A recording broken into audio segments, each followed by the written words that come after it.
एउटा त्यसको एउटा नकारात्मक पाटो के छ भने बिस्तारै जनताको हातबाट सूचना सञ्चारहरू खोसिने र पुँजीको सेवाको निम्ति, मालिकहरूको सेवाको निम्ति र जनतालाई एक प्रकारले अन्यथा नठान्ने हो भने दमन गर्नको लागि प्रयोग गरिने हतियारमा पनि बदलिने खतरा छ। आफ्नो जातिलाई सूचना दिनको लागि, सहयोग पुर्याउनको लागि, मद्दत गर्नको लागि र बाटो देखाउनको लागि, सेवा गर्नको लागि आफ्नै प्रकारले प्रयोग गरेको इतिहास हामीले सबैले बुझेका छौँ। दिन प्रतिदिन जनताको मन मस्तिष्कमा चिन्ताहरू उठिरहेका छन् र यहाँ आउने सबै नागरिकहरू पनि केही न केही चिन्ता बोकेर हामी आइरहेका छौँ र हिँडिरहेका छौँ। पत्रकार बन्धुहरू पनि त्यो मानसिकतामै हुनुहुन्छ। कैयौँ सञ्चार माध्यमहरूले लडिरहेका छन् तर कैयौँले चाकरी बजाइरहेका छन्। अवसरवादीहरू हेर्नुहोस् है, अवसरवाद भनेको यो तपाईँको चाहिँ एउटा घृणित प्रवृत्ति हो। बन्धुहरू, सहयोद्धा केन्द्रीय समितिका कमरेडहरू, आदरणीय शहीद परिवार, बेपत्ता योद्धाका परिवार, घाइते योद्धाहरू र कार्यक्रममा उपस्थित सम्पूर्ण पार्टीका नेता कार्यकर्ताहरू र अन्य उपस्थित मित्रहरूमा म पार्टी केन्द्रको तर्फबाट न्यानो लाल सलाम गर्न चाहन्छु।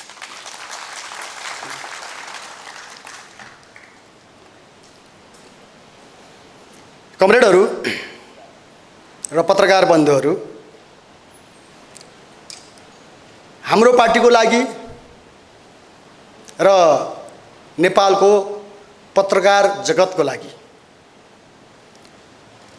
नेपालको सञ्चार माध्यमको लागि र जनताको सूचना प्राप्त गर्ने अधिकारको लागि आज एउटा खुसीको दिन आएको छ। यहाँ थुप्रै सञ्चार माध्यमहरू र अनलाइनहरूको बिचमा एउटा नयाँ सञ्चार माध्यम अनलाइन जनपत्रिका अनलाइन आज थपिएको छ, आज उद्घाटन भएको छ। यो उद्घाटनको अवसर जुराइदिने जनप्रचार प्रसार प्रणालीलाई म धेरै धेरै धन्यवाद दिन चाहन्छु र यो उद्घाटन भएको जानकारी गराउन चाहन्छु।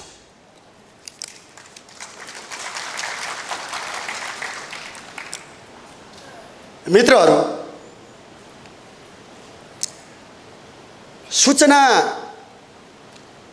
र सञ्चार मानव जातिको विकास क्रमसँग अभिन्न रूपले जोडिएको कुरा मैले लामो भन्नु पर्दैन। हाम्रा पुर्खाहरूले प्राचीन कालदेखि नै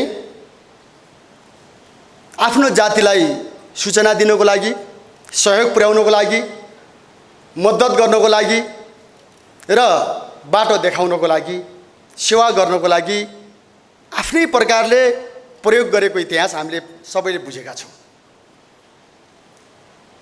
4000 वर्ष अगाडिदेखि भन्ने छ, सायद पत्रकार बन्धुहरूलाई राम्रोसँग थाहा छ। मानव जातिले आफ्नो विकास क्रममा निकै लामो समयदेखि, हजारौँ वर्षदेखि सञ्चार माध्यमलाई आफ्नो हितको निम्ति प्रयोग गरेको छ। र अझ भन्ने हो भने इतिहासमा सञ्चार माध्यम या सूचना माध्यम भनेको जनताको साधन थियो र जनताको साधन नै हुनुपर्छ। तर जब समाजमा वर्ग विभाजन भयो, जब समाजमा निजी सम्पत्तिले प्रभुत्व जमाउँदै गयो, मानव जातिलाई जब निजी सम्पत्तिले गाँच्न थाल्यो, त्यसपछि हामी सूचना सञ्चार पनि बिस्तारै पुँजीको अधीनमा पर्न थालेको हामी पाउँछौँ इतिहासमा। र त्यो आजको दिनमा आइपुग्दाखेरि कमरेडहरू, लामो समयको लड्दै लड्दै आजको दिनमा आइपुग्दाखेरि ठुलो एउटा बहस सूचना सञ्चारमा चलिरहेको छ। सूचना सञ्चार कसको लागि, के का लागि कसको पक्षमा कुन उद्देश्यको लागि एउटा बहस आज चलिरहेको छ र यो 21औं शताब्दीमा आइपुग्दा अन्यथा धेरै ठुलो कुरा नठान्ने हो भने जनताको सूचना साधनहरुलाई पुँजीले कब्जा गर्न पुगेको छ, पुँजीले नियन्त्रण गर्न पुगेको छ। यद्यपि त्यो भित्र पनि राम्रा कुराहरू छन्, नराम्रा कुरा मात्रै छन् भन्ने कुरा होइन। ठुला ठुला क्रान्ति भएका छन् र त्यो मध्येमा 21औं शताब्दीको अथवा 20औं शताब्दीको उत्तरार्धको सबभन्दा ठुलो क्रान्ति मध्येमा सूचना क्रान्ति नै हो। सूचना सञ्चारमा आएको क्रान्ति नै सबभन्दा ठुलो क्रान्ति हो। तर त्यो क्रान्तिले कयौं राम्रा कामहरू जनताको हितमा गरेकै छ, साँचो कुरा हो। तर त्यसको एउटा नकारात्मक पाटो के छ भने बिस्तारै जनताको हातबाट सूचना सञ्चारहरू खोसिने र पुँजीको सेवाको निम्ति, मालिकहरूको सेवाको निम्ति र जनतालाई एक प्रकारले अन्यथा नठान्ने हो भने दमन गर्नको लागि प्रयोग गरिने हतियारमा पनि बदलिने खतरा छ। संसारमा आज तपाईले हेर्नुभयो भने जोसँग पैसा छ, जो सबभन्दा धनी छन्, उनीहरूले सूचना सञ्चारलाई आफ्नो अनुकूल प्रयोग गरेको एउटा नकारात्मक पाटो हाम्रो अगाडि सामु छ। हाम्रो पुर्खाले मानव जातिको हितमा प्रयोग गरेको सूचना सञ्चार साधन आज मानव जातिलाई खतरामा पार्ने प्रवृत्तिको कब्जामा पर्न थालेको जस्तो राम्रो पनि छ। मानव जातिको पक्षमा लड्ने सूचना जगत पनि हामीसँग जीवित छ, लडिरहेकै छ। यहाँ आएका पत्रकार बन्धुहरू लडिरहनु भएकै छ। तर नकारात्मक पाटो के देखिन्छ भने जनताको साधनलाई जनताकै विरुद्धमा प्रयोग गर्ने खतरा आज देखा परेको छ। विभिन्न घेराहरूबाट, विभिन्न क्षेत्रबाट, विभिन्न केन्द्रहरूबाट सूचना र सञ्चारलाई मानव जातिको हित, उन्नति र समृद्धिको लागि भन्दा मुठ्ठीभर मान्छेहरूको स्वार्थ, संरक्षण र समृद्धिको लागि प्रयोग गर्ने खतरा आजको दुनियाँमा चलिरहेको छ। किनकि आजको दुनियाँ पुँजीवादी दुनियाँ हो। पुँजीवादी दुनियाँ भनेको श्रमिक जनताको जीवनमा लुट मचाएर आनन्द लिने दुनियाँ हो। पुँजीवादमा कुनै मानवीयता छैन, पुँजीवादमा कुनै संवेदनशीलता छैन। पुँजीवादलाई केवल मुनाफा चाहिएको छ, स्वार्थ चाहिएको छ, लुट चाहिएको छ।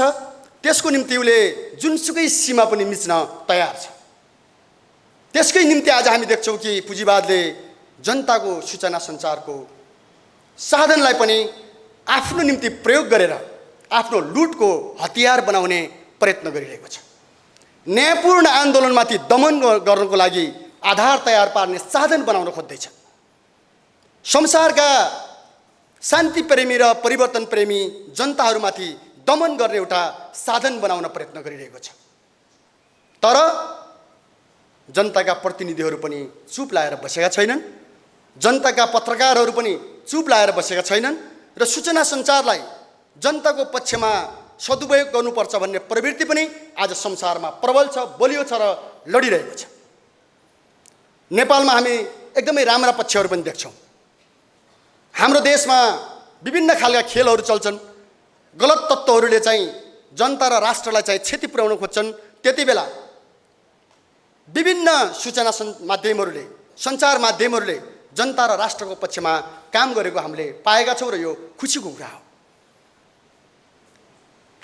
राम्रो कुरा हो। आज पनि चलिरहेको छ। हामी हरेक दिन बिहान सबभन्दा पहिला सायद सबै नेपालका अहिले राजनीतिज्ञहरू, बुद्धिजीवीहरू, व्यवसायीहरू, युवाहरू, गाउँ समाजमा बस्ने नागरिकहरू पहिला अनलाइन खोलेर मात्रै आफ्नो काममा प्रवेश गर्छ। आफ्ना धारणा बनाउनुभन्दा पहिला अनलाइनहरू खोल्छन्, सञ्चार माध्यमहरू हेर्छन्, उनीहरूले सुन्छन्, पढ्छन् र त्यसपछि दिनभरिको एउटा कार्यसूची बनाउनेतिर अगाडि बढ्छ। यसको प्रभाव यति धेरै छ, बलियो छ। यो राम्रो कुरा पनि हो। चाहे तपाईँको चाहिँ असल कामतिर अगाडि बढ्नको लागि होस्, चाहे प्रतिरक्षा गर्नको लागि होस्, चाहे खराब कुरासँग सङ्घर्ष गर्नको लागि होस्, सूचना सञ्चारले संसारमा र नेपालमा पनि एउटा अग्रणी भूमिका निभाइरहेको छ र यो खुसीको कुरा हो कमरेडहरू। तर हामी देख्दैछौँ हाम्रो देशमा केही प्रदूषित हावाहरू बगिरहेका छन्। हाम्रो देशमा केही दुर्गन्धी हावाहरू चलिरहेका छन्, फैलिरहेका छन्। दिन प्रतिदिन जनताको मन मस्तिष्कमा चिन्ताहरू उठिरहेका छन् र यहाँ आउने सबै नागरिकहरू पनि केही न केही चिन्ता बोकेर हामी आइरहेका छौँ र हिँडिरहेका छौँ। पत्रकार बन्धुहरू पनि त्यो मानसिकतामै हुनुहुन्छ। त्यसमा हामीले अहिले पार्टी एउटा विश्लेषण गरेका छौँ। हाम्रो नेपालको स्वाधीनता, हाम्रो नेपालको सार्वभौमिकता सर्वाधिक खतरामा छ। अहिले इतिहासको कुनै पनि क्षणभन्दा आज नेपालको राष्ट्रिय स्वाधीनता जोखिममा छ। 1816 को सुगौली सन्धिभन्दा पनि 1950 को दिल्ली सम्झौताभन्दा पनि खतरनाक बनेर एमसीसी र एसपीपीहरू हाम्रो आकाशमाथि आइलागेका छन्, हाम्रो देशमाथि आइलागेका छन्। आज चारैतिर बहसहरू छ र नयाँ पिँढीमा पनि छलफलहरू चलिरहेको छ। देशको भविष्यको बारेमा एउटा चिन्ता छाइरहेको छ। यो एउटा सङ्कट। देशको रक्षा हुन्छ कि हुन्न, देशको सार्वभौमिकता बच्छ कि बच्दैन, देशको स्वाधीनता बच्छ कि बच्दैन, आज नेपालको एउटा सर्वाधिक बहस चिन्तनको विषय बनिरहेको छ। अर्कोतिर तपाईँले हेर्नुभयो भने नेपालको जनजीवन त्यत्तिकै एउटा चरम सङ्कटबाट गुज्रिरहेको छ। नेपालमा राजनीतिक अस्थिरता दिन प्रतिदिन गहिरिँदै गएको छ। संसदवादी पार्टीहरू देशको नेतृत्व गर्न असफल बन्दै गएका छन्। नेपालको राजनीतिक प्रणाली स्थिर बन्न सकेको छैन। हरेक वर्ष सरकार परिवर्तन भइरहेको छ, मन्त्रीहरू फेरिएका छन्। एक प्रकारले कस्तो हुँदैछ भने मन्त्री बन्ने आजकल चाहिँ एउटा रोल क्रम जस्तो। जङ्गबहादुर राणाको पालाको भन्दा पनि भद्दा रोल क्रम सुरु भएको छ। बाँडफाँड गर्ने, को मान्छे कति महिना मन्त्री हुने हो, पार्टीमा छलफल गर्ने, अनि पालो पालो मन्त्री हुने, कुम्ल्याउने, लुट्ने, खाने, देशको सम्पत्ति उडाउने, दुःख दिने र फर्किने, फेरि अर्को फटा त्यहाँ पुग्ने। फटाहरूको एउटा रोल क्रम यहाँ चलिरहेको छ। राणा शासनले जसरी तपाईँको आफ्ना भारदारहरूलाई सभा गरेर रोल क्रमहरू बाँड्थ्यो, आज नेपालका संसदवादी पार्टीहरू विदेशी साम्राज्यवादीका एजेन्टहरू रोल क्रम लगाउँदैछन्। 6 महिनामा मन्त्री फेर्ने, 3 महिनामा मन्त्री फेर्ने, देशको ढुकुटी उडाउने, देशलाई बेरोजगारीमा डुबाउने, देशलाई व्यापार घाटामा डुबाउने, देशको अर्थतन्त्रलाई तहस नहस पार्ने, खाने, पैसा लुकाउने, कुम्ल्याउने, तर जनताप्रति कुनै पनि उत्तरदायी काम नगर्ने। यो एउटा जटिल परिस्थिति नेपालमा देखिन्छ राजनीतिक रूपले हेर्नुभयो भने। मलाई लाग्छ यतिको भद्दा मजाक नेपालको राजनीतिमा कमै पाइन्छ। धेरैजसो मन्त्रीहरू फेरिसकेका छन् र अरू मान्छेहरू दौरा सुरुवाल सिलाउनेतिर, कोही थन्क्याउनेतिर लागिरहेका छन्। जनतालाई त्यो हेर्दाखेरि पनि वाक्क दिक्क लाग्ने जस्तो भइरहेको छ। जनताको घरमा चामल छैन, जनताको घरमा खाना छैन, अभाव छ, महँगीले थिचेको छ, चौपट छ, दिनदहाडे बलात्कार भएको छ, लुटिएका छन्।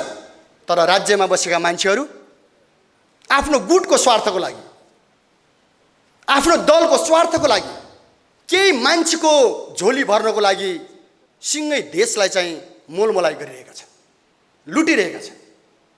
परिवेश यस्तो छ आदरणीय पत्रकार बन्धुहरू र मित्रहरू। राजनीतिक परिस्थिति यो हो कि होइन? यो दशकौँका लडाइँहरूबाट हामीले जन्माउन खोजेको राजनीतिक प्रणाली यो हो। हजारौँ हजार योद्धाहरूको सपुतहरूको रगतबाट जन्मिएको व्यवस्था हामीले चाहेको यो हो, जसको कुनै न्वारान नै छैन। यो के व्यवस्था हो? यो कसको व्यवस्था हो? यो हामी देखिरहेका छौँ यो लुटेराहरूको व्यवस्था हो, यो मुठ्ठीभर लुटेराहरूको व्यवस्था हो, यो वाशिङटन र दिल्लीबाट लादिएका लन्डन र बर्लिनबाट तयार गरिएका योजनाहरूलाई लागू गर्ने दलालहरूको व्यवस्था हो। यो मुठ्ठीभर मान्छेहरूले मोस बस्ती उडाउने व्यवस्था हो। यसलाई कुनै जनताको संवेदनशीलता छैन। राजनीतिक रूपले असफल हुँदाखेरि पनि बन्दुकको नोकबाट शासन गर्ने दुस्साहस नेपालमा चलिरहेको छ। जनताहरू कोही पनि सन्तुष्ट छैनन् यो व्यवस्थाबाट। हामी देशभरि जान्छौँ, हाम्रा बुद्धिजीवी साथीहरू सन्तुष्ट छैनन्, उद्योग व्यवसायी साथीहरू सन्तुष्ट छैनन्, युवाहरू सन्तुष्ट छैनन्, राजनीतिक नेताहरू, राजनीतिक पार्टीका नेता र कार्यकर्ताहरू जो इमानदार छन् उनीहरू पनि सन्तुष्ट छैनन्। तर यो नै लोकतन्त्र हो, यो नै जनताको हो, यो नै असल हो भन्दै जबरजस्त बन्दुकको बलमा, बुटको बलमा शासन गर्ने, दमन गर्ने प्रणाली चलिरहेको छ नेपालमा। यसको प्रतिबिम्ब तपाईले आर्थिक क्षेत्रमा हेर्नुहोस्। देश टाटपल्टिँदै गएको छ, महँगी दिन प्रतिदिन बढिरहेको छ। पेट्रोलको भाउ 200 पुग्दाखेरि बजारमा तरकारीको मूल्य त्यत्तिकै आकाशिएको छ, चामलको मूल्य त्यत्तिकै आकाशिएको छ, गाडी भाडाहरू त्यत्तिकै आकाशिएका छन्। देशमा ओहोर दोहोर गर्न गाह्रो भइरहेको छ। नागरिकहरूको जीवन चल्न सहज ढङ्गले चल्ने स्थिति छैन, छेदविच्छेद बन्दैछ। यो आर्थिक क्षेत्रको एउटा ठुलो सङ्कट। केही बुद्धिजीवीहरूको तर्क छ, केही तपाईँको अर्थविदहरू के भन्छन्, छिटो रिमिटेन्स पठाइदिनु पर्यो। हेर्नुहोस् है, आफ्नो देशमा के बनाउने यिनलाई चासो छैन। देश दीर्घकालिक ढङ्गले कसरी चल्ने यिनलाई मतलब छैन। विदेशमा गएका 60 लाख युवाहरूलाई, मान्छेहरूलाई उनीहरूले अपिल गरिरहेका छन्, छिटो पैसा पठाइदिउँ, छिटो पैसा चाहियो, यहाँ देश सिद्धिन थाल्यो। तर हामी सुन्दैछौँ अर्कोतिर केही मुठ्ठीभर मान्छेहरूले पैसा लुकाइरहेका छन्। अरबौँ रुपियाँ एउटै कम्पनीले 8 अरब 12 अरब 32 अरब पैसा कुम्लो पारेर विदेशतिर लाने तयारी गर्दैछ। एउटा लडाइँ हो र एउटा सङ्कट हो। हामीलाई चाहिएको छ यो बेलामा देशको रक्षा गर्ने सञ्चार माध्यमहरू। हामीलाई यो बेलामा आवाज बुलन्द गर्ने र जनतालाई सूचित गर्ने जनताका सूचना सञ्चारका माध्यमहरू हामीलाई चाहिएका छन् र बलियो ढङ्गले चाहिएका छन्। कुनै मोलतोलाई नगर्ने, कसैको विज्ञापन खाएर चुप लाग्ने सञ्चार माध्यमहरू होइन, जनताको पक्षमा खर ढङ्गले उत्रेर लड्ने सञ्चार माध्यमहरू हामीलाई चाहिएको छ। हाम्रो देशमाथि खतरा आइलागेको बेलामा आफ्नो सञ्चार माध्यमलाई भन्दा पनि बढी महत्त्व दिएर लड्ने सञ्चार माध्यमहरू चाहिएका छन्। जनताको जीवन अस्तव्यस्त हुँदाखेरि उनको आकाङ्क्षा, नेपाली जनताको चाहनालाई मुखारित गर्ने, उनको हितमा चाहिँ लड्ने सञ्चार माध्यमहरू चाहिएका छन्। विदेशी अतिक्रमणकारीहरूले हाम्रो देशमाथि हस्तक्षेप गर्दैछन्। लुट्दै हिँडेका लुटेराहरूले हाम्रो देशको प्राकृतिक स्रोत साधनमाथि आँखा गाडेका छन्, हाम्रो देशको जलमाथि आँखा गाडेका छन्, हाम्रो देशको खनिजमाथि आँखा गाडेका छन्, हाम्रो देशका जडीबुटीमाथि आँखा गाडेका छन् र हाम्रो माटोमाथि आँखा गाडेका छन्।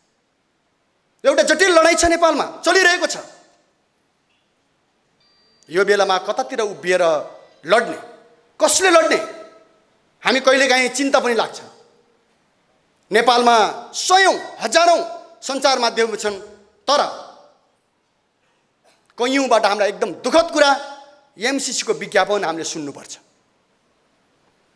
एमसीसी विरोध गर्नेहरू कुरा नबुझेका मान्छे हुन्, उग्रवादीहरू हुन् भन्ने विज्ञापन हामीले सुन्नुपर्छ। एमसीसी असल हो, राम्रो हो, विकास ल्याउँछ, यसले जनतालाई हित गर्छ, देशलाई हित गर्छ भनेर पैसा बजाउने माध्यमहरू हामी सुन्ने गर्छौँ र हामीलाई दुःख लाग्छ। हामीले भनेका थियौँ अमेरिकाले एमसीसी त्यसै लिएको छैन र एमसीसीलाई जुन उद्देश्यबाट लाद्न खोज्दैछ नेपालमा, त्यो उसको सहयोगको भावना होइन, नेपालको जनताको दुःखलाई समाधान गर्ने उद्देश्य होइन, दुःखमा फाइदा उठाउने र लुट्ने उसको साम्राज्यवादी नीति हो। त्यो नेपाली जनताको सङ्कटबाट फाइदा उठाउने प्रवृत्ति हो साम्राज्यवादी प्रवृत्ति। हामी त्यो देखेका थियौँ र त्यसले कब्जा गर्ने योजनासहित आउँदैछ भन्ने कुरा हामीले भनेका थियौँ। आइरहेको छ। एमसिसी पछि एसपिपी आइरहेको छ। एसपिपी खुलेआम नेपालमा सैन्य ब्यारेक खोल्ने जनरल फ्लिङ्कले घोषणा गरेर फर्केका छन्। चार्ल्स फ्लिङ्कले खुलेआम अन्तर्वार्तामा हामी नेपालमा सैन्य अड्डा बनाउन चाहन्छौँ भन्ने कुरा घोषणा गरेर फर्केका छन्। कैयौँ सञ्चार माध्यमहरूले लडिरहेका छन् तर कैयौँले चाकरी बजाइरहेका छन्। सञ्चार माध्यमहरूमा ठुलो एउटा ध्रुवीकरण चलिरहेको छ, चलाउन जरुरी छ। त्यसैले कमरेडहरू, मित्रहरू, हाम्रो जनपत्रिका अनलाइन तपाईहरुसँग मिसिएर मात्रै होइन, कुनै तपाईको विदेशीहरूको दाना पानी खाएर होइन, कसैको विज्ञापनमा नाचेर होइन, कुनै स्वार्थ लिएर होइन, कुनै डर धम्की त्रासमा होइन। यसले अग्रभागमा बसेर साम्राज्यवादको विरुद्धमा लड्नेछ र लड्नु पर्दछ। यो अनलाइनले सबैसँग काँध मिलाउनु पर्छ। राष्ट्रवादी देशभक्त पत्रकारहरूसँग, सञ्चार माध्यमहरूसँग, देशको स्वाधीनता चाहने पत्रकारहरूसँग कदममा कदम मिलाउनु पर्छ र मिलाउनेछ।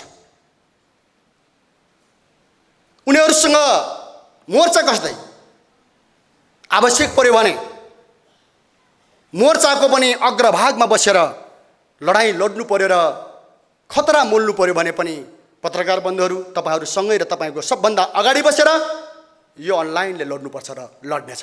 हामीलाई त्यो विश्वास छ। हाम्रो जनताको हितमा हाम्रो पार्टीलाई आरोप लगाइन्छ र दमन गर्ने प्रयत्न गरिरहेको छ। राज्यले हामीलाई प्रतिबन्ध लगायो, अनाहकमा प्रतिबन्ध लगायो। हामी भ्रष्टाचारीहरूको विरुद्धमा लडेका थियौँ, हामी कर छल्ने ठगहरूको विरुद्धमा लडेका थियौँ, हामी मानव तस्करको विरुद्धमा लडेका थियौँ, हामी व्यभिचारीहरूको विरुद्धमा लडेका थियौँ, हामी दिदीबहिनीहरूलाई उत्पीडन गर्ने प्रवृत्तिको विरुद्धमा लडेका थियौँ। तर हामीलाई प्रतिबन्ध लगाइयो। यो सञ्चार माध्यमहरूले लड्नुभयो, सहयोग गर्नुभयो, पत्रकार बन्धुहरू उत्रिनुभयो। हामीले त्यति बेला धन्यवाद पनि दियौँ। आज फेरि त्यस्तै खेल चल्दैछ। राज्यले हामीसँग 3 बुद्धे त गर्यो, तर 3 बुद्धेलाई इमानदारीपूर्वक लागू गरेको छैन। आज पनि हाम्रा 40 जना भन्दा बढी साथीहरू जेलमा हुनुहुन्छ। कसैको स्वास्थ्य एकदमै कमजोर छ, कोही घाइते हुनुहुन्छ, कोही बिरामी हुनुहुन्छ, कसैको परिवारमा समस्याहरू छन्। हामी सँगै लडेको हो नि। 2 वर्षमा हामीले नेतृत्व गरेको। हाम्रा जति पनि कमरेडहरू जेलमा हुनुहुन्छ त्यसको नेता हामी हो। नेपाल कम्युनिस्ट पार्टीले प्रतिरोध सङ्घर्ष चलाएको थियो र त्यो सङ्घर्षको नेतृत्व हामीले गरेको। हाम्रा नेताहरूले गरेका हुन्।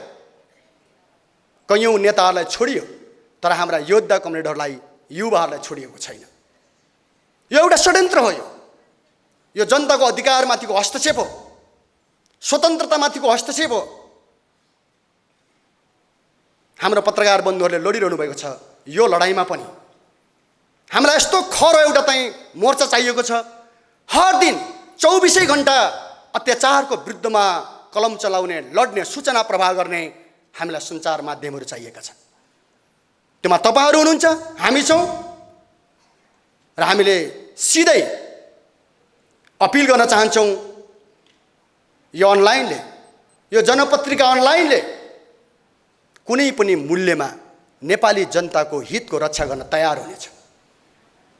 कुनै पनि स्थितिमा जुनसुकै फाँसीवाद, जुनसुकै दमनकारी निरङ्कुशता या तपाईको चाहिँ हामीमाथि लादिने राज्य आतंकको प्रतिवाद यो अनलाइनले गर्नुपर्छ र अग्रभागमा बसेर लड्नुपर्छ। जनताको अधिकारको पक्षमा यो उत्रिनुपर्छ। ठिक त्यही कुरा आज महँगीले जनताहरू छटपटाउँदै गर्दाखेरि, जनताको जीवन तहस नहस हुँदाखेरि हर दिन हर समय जनताको पक्षमा लड्ने सञ्चार माध्यमहरू चाहिन्छ र यो अनलाइनले त्यो भूमिका पुरा गर्नुपर्छ, गर्नेछ। महँगीको विरुद्धमा, यहाँको चाहिँ लुटको विरुद्धमा, सम्पत्ति लुकाउने, वस्तु लुकाउने, जनताको कष्टबाट फाइदा उठाउन चाहने दलालहरूको विरुद्धमा सङ्घर्ष गर्नुपर्नेछ र त्यो सङ्घर्षमा यो अनलाइनले अग्रणी भूमिका निभाउनेछ भन्ने हाम्रो विश्वास छ। आज थुप्रै प्रवृत्तिहरू देखेका छन्। एउटा दलाल प्रवृत्ति देखिएको छ। दलाल प्रवृत्तिहरूलाई सहयोग गर्ने सञ्चार माध्यमहरू पनि देखिएका छन्। जसको शक्ति उसको भक्ति भने उसको, जो सत्तामा छ र जसले तपाईँको सुविधा खाइरहेको छ उनीहरूको प्रचार गरेर हिँड्ने सञ्चार माध्यमहरू पनि छन्। त्यसमा हामीलाई भन्नु केही छैन। एउटा तपाईँका चाहिँ विभिन्न खालका अवसरवादी प्रवृत्तिहरू राज्यमा सम्झौता गरेर बसेर स्वार्थ लिने, फाइदा उठाउने प्रवृत्तिहरू पनि छन्। तिनलाई कुनै मतलब र चासो छैन जनताको, देशको। त्यो प्रवृत्तिको विरुद्धमा हामी लड्नु पर्दछ। कहिलेकाहीँ आन्दोलनले, वर्ग सङ्घर्षले अनौठा अनौठा प्रवृत्तिहरू पनि जन्म गराउँछ। कम्युनिस्ट आन्दोलनमा या लोकतान्त्रिक आन्दोलनमा केही घुमन्ते फिरन्ते मागन्ते मान्छेहरू पनि जन्मिन्छन्। तिनको केही मतलब हुन्न, झोला बोक्छन्, एउटा डायरी झोलामा हाल्छन्, कुन घरभित्र पस्यो भने के फाइदा पाइन्छ तिनलाई त्यति मात्रै सरोकार छ। यी घुमन्ते फिरन्ते र मागन्तेहरूको विरुद्धमा पनि लड्न जरुरी छ। कुनै दायित्व बोध नगर्ने, जिम्मेवारी बोध नगर्ने, आफू कहाँ छु भन्ने कुरालाई बिर्सिने अनि त्यसपछि आफ्नो तुच्छ स्वार्थको लागि बबन्डर फैलाउन खोज्ने र साम्राज्यवादीहरू जससँग जनताको लडाइँ परिरहेको छ उनलाई फाइदा पुग्ने गरी कोकोहोलो मचाउँदै रुँदै स्याल कराएको जस्तो कराउने प्रवृत्तिहरू पनि देखिन्छन्। हाम्रो अनलाइनहरूले ती फिरन्ते र घुमन्ते मागन्तेहरूसँग पनि लड्नुपर्छ। तिनीहरूको विरुद्धमा पनि मोर्चा कस्नुपर्छ। तिनको भ्रम, तिनको गलत प्रचारसँग पनि जुझ्नुपर्छ। हाम्रो जनपत्रिका अनलाइनले त्यहाँ पनि भूमिका पुरा गर्नुपर्छ। अवसरवादीहरू हेर्नुहोस् है, अवसरवाद भनेको यो तपाईँको चाहिँ एउटा घृणित प्रवृत्ति हो। केही व्यक्तिको स्वार्थको निम्ति झुटो कुराहरू प्रचार गर्नु, जनतालाई भ्रमित पार्नु, साम्राज्यवादीलाई खुसी पार्नु, यहाँका लुटेराहरूलाई खुसी पार्नु, क्रान्तिकारी र क्रान्तिकारीको आस्थामाथि हमला बोल्नु र उनीसँग गएर थाल थापेर दुई छाक टार्नु, यी खुमन्ते र फिरन्तेहरूको चरित्र हो। त्यसकारण कमरेडहरू, हामी निर्धक्कसँग अवसरवादसँग लड्नुपर्छ। हामी कुनै दृष्टिकोण नभएका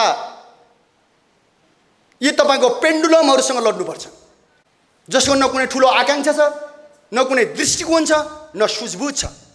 गैर जिम्मेवार मान्छेहरूसँग पनि लड्नुपर्छ। र नेपालमा एउटा यस्तो छ, हेर्नुहोस्, आजकल निराशा बाँडेर जीवन चलाउने मान्छेहरू पनि छन्। नेपालका युवाहरूलाई निराश बनाएर जीविका चलाउने प्रवृत्तिहरू पनि छ। सिद्धो खत्तम भयो भन्दै अनि विदेशीहरूलाई गुहार्ने, नेपालको स्वाधीनतामाथि हस्तक्षेप गरेकोमा चिन्ता नगर्ने निराशावादी प्रवृत्ति छ।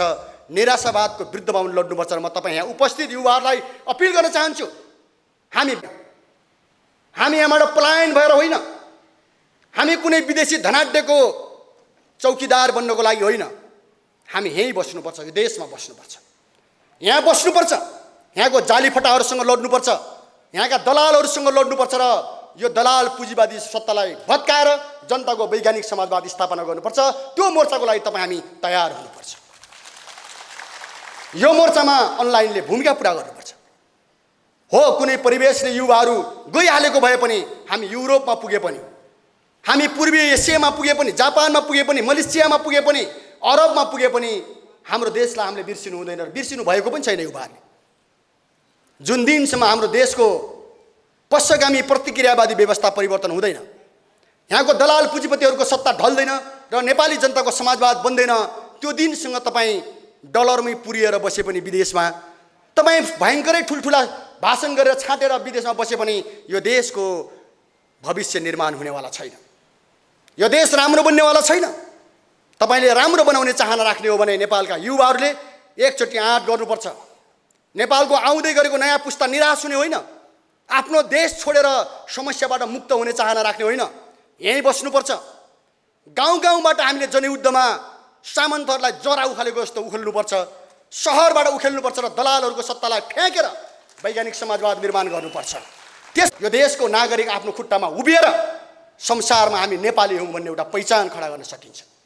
हाम्रो चाहना थियो हामी स्वतन्त्र मुलुक, हामी एउटा आर्थिक ढङ्गले पनि कमजोर मुलुक हाम्रो होइन, प्राकृतिक स्रोत साधनले सम्पन्न हाम्रो मुलुक।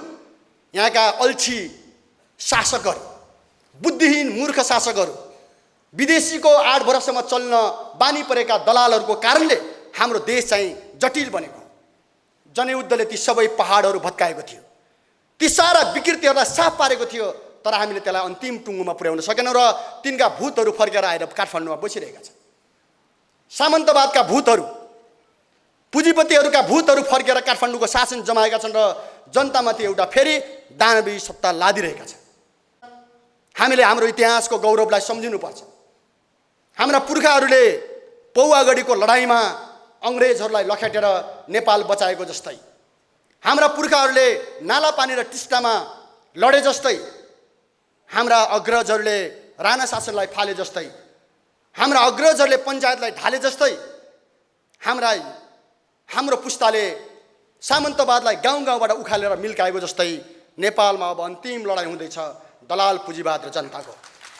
दलाल पुँजीवादका जराहरू सहरमा गाडिएका छन्, गाउँमा गाडिएका छन् र यिनीहरूले जनतालाई चुसिरहेका छन्। यी जराहरू सहरबाट र गाउँबाट सबैतिरबाट उखेलेर फाल्ने आँट गर्नुपर्छ। त्यो सम्भव छ, त्यो कसैको दयामायामा होइन, नेपाली जनता र युवाहरूको आकाङ्क्षामा, सपनामा, अठोटमा, एउटा नयाँ विश्वासमा त्यो सम्भव छ। त्यसैले कमरेडहरू र मित्रहरू, त्यो लडाइँ हामी लड्नुपर्छ र अनलाइनले हामीलाई साथ दिनुपर्छ। यो जनपत्रिका अनलाइनले यी मोर्चाहरू सबैतिर लड्नुपर्छ। आज अनलाइन छ, भोलि हामी आशा गरौँ यसले विकास गरोस्, यो तपाईँको युट्युबतिर प्रवेश गरोस्, यसले अझै ठुला तपाईँको चाहिँ क्षेत्रहरू ओगटोस् र सबैसँग सहकार्य गर्दै नेपाली जनताको सेवा, नेपाल देशको रक्षामा यसले भूमिका निभाओस्। म शुभकामना दिन चाहन्छु र अन्तिममा के कुरा राख्न चाहन्छु कमरेडहरू, मित्रहरू भने कि हेर्नुहोस्, हाम्रो पार्टी एकदमै तत्पर छ, जतिखेर पनि तत्पर छ, लड्दै आएको छ, आज पनि लडिरहेको छ। जनतालाई दुःख पर्दाखेरि यो पार्टी उभिन्छ, देशलाई खतरा हुँदाखेरि यो पार्टी उभिन्छ, हाम्रा मित्रहरू उभिन्छन्, क्रान्तिकारी पार्टीहरू उभिन्छन्, देशभक्तहरू उभिन्छन् र हामीले भनेका छौँ एउटा समय आउनेछ नेपालका सबै प्रगतिशील शक्ति र देशभक्त शक्तिहरू एक हुनेछ। त्यसमा नेपाली सेनाले पनि सोच्नुपर्छ, त्यसमा नेपाल प्रहरीले पनि सोच्नुपर्छ, त्यसमा नेपालका उद्योग व्यवसायीहरूले पनि सोच्नुपर्छ। जो आज साम्राज्यवादी पुँजीको हमलामा परेर दिनदिनै टाकपल्टिँदैछन्, ती सबै राष्ट्रिय उद्योगपतिहरूले सोच्नुपर्छ। नेपालका किसान, मजदुर, बुद्धिजीवी, युवा सबले सोच्नुपर्छ। तपाईँहरूले अनुमति दिनुहोस्, तपाईँहरूले सहयोग गर्नुहोस्। दलाल पुँजीवादलाई मिल्काउन कुनै आइतबार पर्खिनु पर्दैन। हामी लड्न सक्छौँ, हामी जित्न सक्छौँ। यसको लागि यो अनलाइन खबरले अवश्य पनि अग्रणी भूमिका पुरा गर्नेछ भन्ने कुरा राख्दै पत्रकार बन्धुहरूलाई फेरि पनि यो छलफलमा भाग लिएकोमा धन्यवाद दिँदै अरू सबै जति पनि साथीहरू जुट्नुभयो, तपाईँहरूले यो सन्देश लिएर उत्साहका साथ देशमा फर्किनुहोस्। जनताको विजय सुनिश्चित। हवस् त, धन्यवाद।